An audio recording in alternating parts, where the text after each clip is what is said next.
Тема на трибината што организираше Унијата на жени на ВМРО ДПМНЕ беше вознемирувањето како директен основ за дискриминација и мобинг.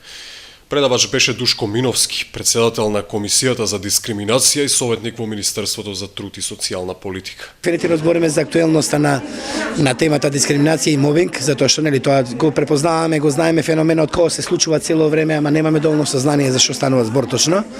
И во тој контекст, дефинитивно агенда и на самата комисија покрај работење на представките него да фактички допреме до секој граѓанин во Република Македонија и да знаеме дека се случува дискриминацијата. Имаме систем, имаме закон донесено, имаме механизми за застапување, што значи дека тие механизми треба да ги обзнаниме, да ги знаат луѓето каде може да се јават, какви се условите, кои се, и мора да објасниме дека знаете во контекстот на повредување на човекови права, дискриминацијата представува специфичен облик на повреда на тоа право. Експертите инсистираат на правење разлика помеѓу мобинг и дискриминација.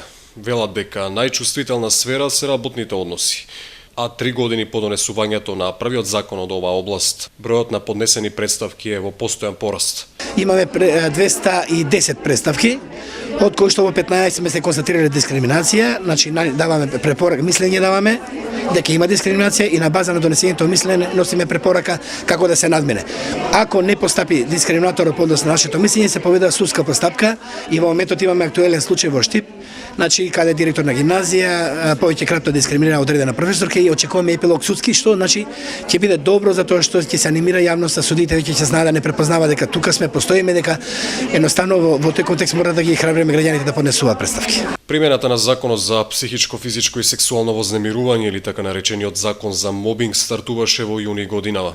Истражувањата што ги направил Сојузот на синдикати на Македонија покажале дека на мобинг најчесто биле изложени вработени во текстилната индустрија, делови од здравството и јавната администрација. Најмногу од испитаниците се пожалиле на психичко вознемирување, влијание врз способноста на работникот, а сосема малку на физичко малтретирање.